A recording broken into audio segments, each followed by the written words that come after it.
Good morning, everybody. My name is Arturo Sanchez, and today I'm going to be talking to you about drug trafficking. Now, before I begin, I just want to mention I'm currently enlisted in the Marine Corps.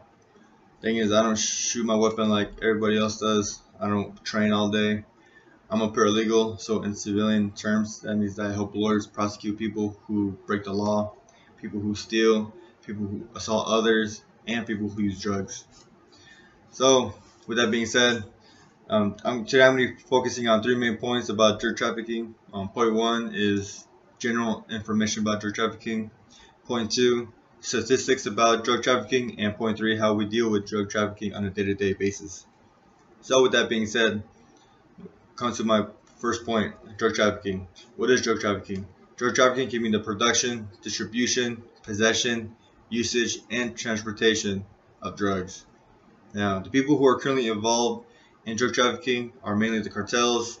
And if you don't know, a cartel is pretty much a business slash an organization who just focus on drugs, the production, distribution, possession, so on and so forth. Currently, there are five big main drug cartels, and they all currently reside in Mexico, which is the Jalisco cartel, the Juarez cartel, the Michoacan family, the Sinaloa cartel, and Los Zetas cartel. Those are the five top cartels currently in Mexico, but there's still a ton of them out there. So, with that being said, why do they drug traffic? The reason why all these cartels use drug trafficking is because it provides them money and power. And with money can manipulate anybody. Money can buy happiness, money can buy anything that you want. Power, if you got power, you can control people, you can hold people against their will, and you can control anything. You can control land, you can control people, and you can control an organization. So, and you wonder, if you got all this money and power, who does this all affect? This mainly affects all the families and the children who currently reside in Mexico. And it can affect myself, and it can affect you if you involve yourself in drugs. And that comes up with my point number two, statistics. It is said that over 1 million pounds of drugs are smuggled across the year over the border from Mexico to the United States. Now, when you think about 1 million pounds, that's a lot of weight. You think about going to the gym and lifting up a 20-pound dumbbell, and that's pretty heavy for most people. You can only imagine about 1 million times that. That's a lot of weight. And this consists of heroin, cocaine, marijuana, and ecstasy. These are all the main popular drugs that these cartels focus on.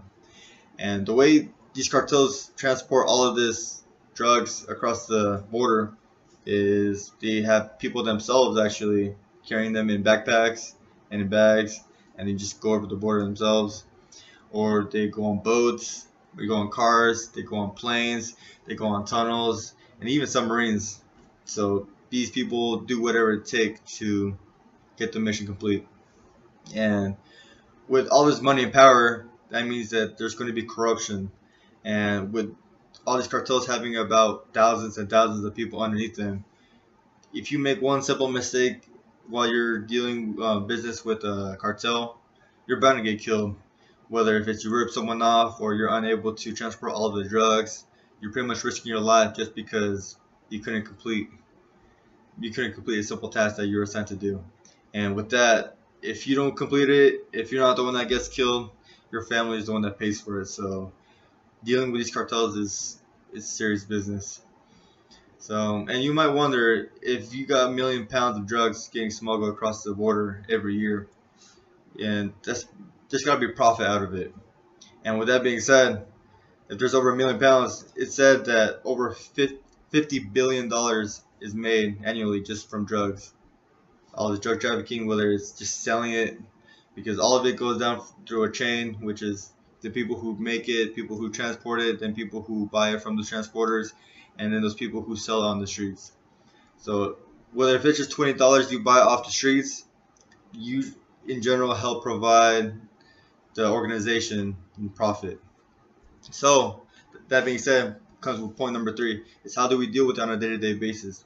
Currently, the United States has over 4,400 full-time DEA agents that help to stop all of these organizations.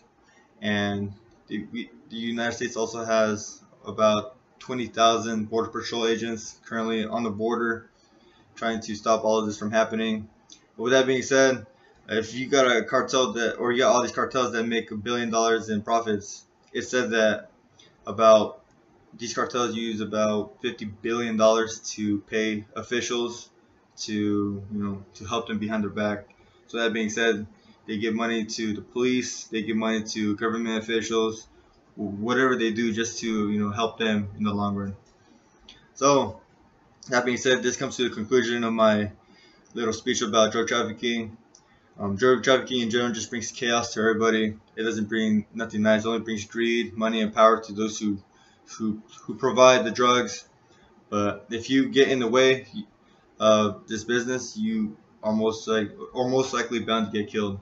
So most of my information I got it from www.judicialwatch.org and www.businessinsider.com. All these websites provide statistics and general information about drug trafficking.